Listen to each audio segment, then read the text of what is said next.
So I've had members of the Black Watch Regiment reach out to me who are training these young men in the west of Ukraine and in Antalya in Turkey. They are primarily officer ranks down to sergeant. They are then transferred from their place of training in Antalya or the west of Ukraine to France. They sign the Official Secrets Act and they're then shipped over in with the immigrants and in with the odd refugees, a scattering of refugees, but primarily the foot soldiers. They're all forced to sign the Official Secrets Act before they come. Now, when these guys land on the shore, they stick out like a sore thumb because one, they've got military haircuts for a start, and they've got a certain posture in the way they carry themselves because they're officers. That's what's happening. That's what's happening. They're then deploying these guys in key positions for up to 2-year contracts they're offering for these hoteliers. 2-year contracts, you know, and hundreds of thousands of them are coming in. There's 4 or 5 grand a week, 4 or 5 thousand a week coming in. These young lads, yeah, they are UN soldiers and they will be deployed. They will be deployed when they feel they've got the numbers and they can justify another lockdown, be that under the guise of climate change bullshit or saying there's another variance as these people that have been jabbed. When I went to the meeting with Segran last September, they said anyone that's had an active ingredient will have between 2 and 5 years to live. There is no cure. Mike Yeadon from Pfizer said that. He said there's no cure for them. They can have pine needle tea, whatever they want. It won't work. They're doomed. That's why it has to be intravenously introduced. Now, as these people begin dying in incredible numbers, there's your new variant. There's your need for a lockdown. And then these guys can start manning roadblocks everywhere, policing, and they'll go door to door, picking on the ones that are the most vocal. So I suspect what will happen then is you'll see these new super prisons be filled, and there'll be outbreaks of COVID amongst the unvaccinated in these prisons. Who will even blink?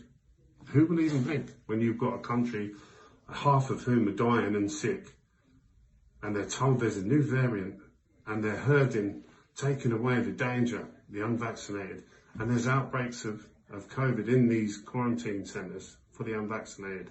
Nobody's even going to blink. And that is the plan. But what about our own soldiers?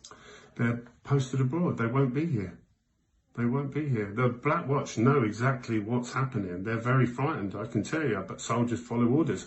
And they're not posted in the UK. They're in the west of Ukraine, and they're fighting Russia, and they're in Antalya and Turkey. They're not going to be here. They may well know what's going on. They're soldiers. They'll do as they're told to. They're not going to be here. They're not going to be in the UK. It's going to be these foreign young lads. And the reason for that is the government know full well that they can't trust their own people because it's their women and kids they're targeting. And the other thing, the other reason it's been done for is because it was felt that British soldiers wouldn't be happy kicking in British doors. Why would they? Why would you want to kick in your own citizens, innocent people's doors and drag them off? But these young lads, these foreign young lads from Albania, from Iraq and Afghanistan, they're going to be only too happy to do that. And they'll do as they're told to do. That's the reality, you know. So that's what's happening. I've spoke to soldiers who have told me. I've spoke to Anna de Bisseret.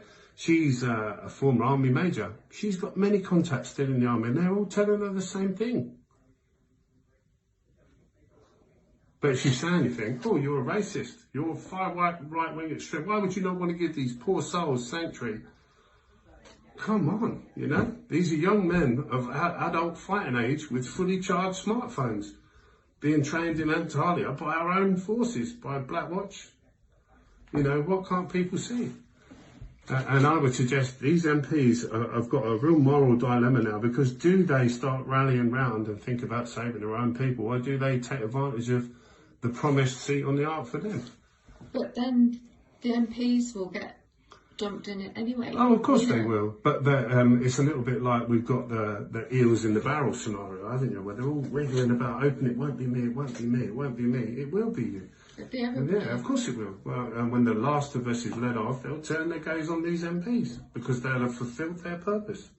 to be seen to be practicing democracy. Useful idiots. Yeah, useful idiots. And they will go. And there'll be no one to fight for them because the likes of you, me, and you will be gone. We'll be gone.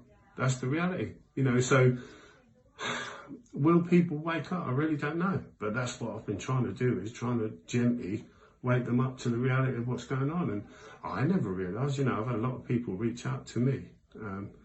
And it's very, very depressing and very upsetting, you know, especially when you feel like you're walking around on your own. Because people just can't see it. They can't believe that anyone would be that horrible. And I cast my mind back when you can't think historically, and they tell us that they put these poor Jews went into the showers, didn't they, to be deloused prior to being resettled. And I don't doubt, I kind of thought, I wonder how many of those Jews walked into that shower knowing they were going to be killed, but not quite believe that anyone could be wicked enough to do it. And still